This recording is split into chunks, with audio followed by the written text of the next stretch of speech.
Bonjour, bienvenue sur Évanence littéraire, une page sur Facebook depuis 2017, mais également un site internet depuis début 2020, mars 2024.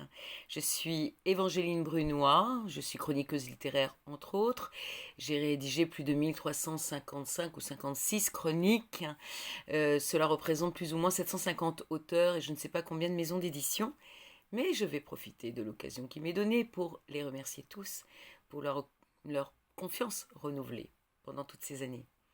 Je vais vous lire une chronique que j'ai rédigée le 4 juin 2024 concernant Les Promises de Jean-Christophe Granger, paru le 8 septembre 2021 aux éditions Albin Michel, 656 pages. Une version chez Audible est à votre disposition.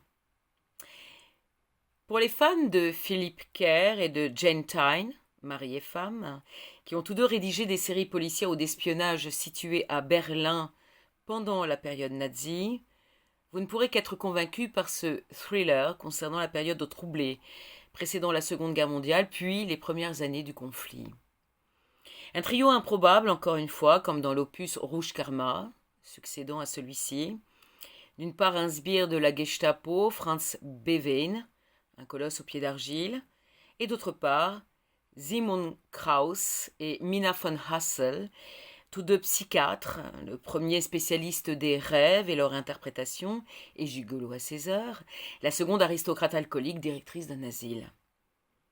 Ils sont très éloignés de l'image que nous pourrions nous faire de héros irréprochables, aux antipodes les uns des autres, et pourtant, face à la monstruosité des crimes perpétrés sur des épouses d'hommes forts du Reich, ils vont unir leurs forces, mettre en commun leurs moyens, même limités, alors que le pays plonge peu à peu dans le cauchemar absolu, que la barbarie se banalise, que leur vie ne tienne plus qu'à un fil.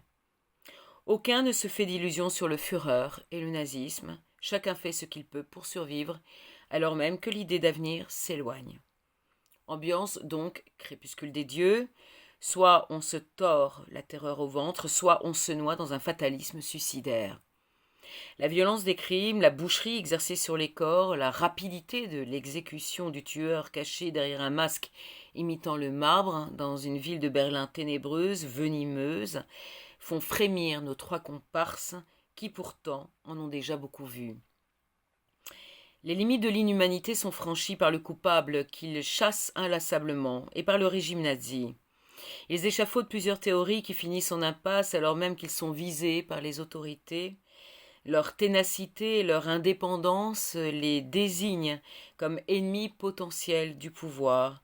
Ils risquent très gros, mais cependant ils ne peuvent abandonner la traque de ce dément. Un thriller historique exceptionnel, de très haut niveau, réussissant à nous surprendre, à nous faire frissonner, mais aussi sourire, car l'humour et le cynisme sont omniprésents dans la forme et le fond, bien heureusement. Remarquablement construit et rédigé, Jean-Christophe Granger se révèle comme un très grand auteur, capable de traiter originalement de sujets intemporels et essentiels à la compréhension de ce qu'il advient aujourd'hui. Mieux comprendre le passé pour prévenir les dangers menaçant notre avenir commun, rien de plus actuel, n'est-ce pas?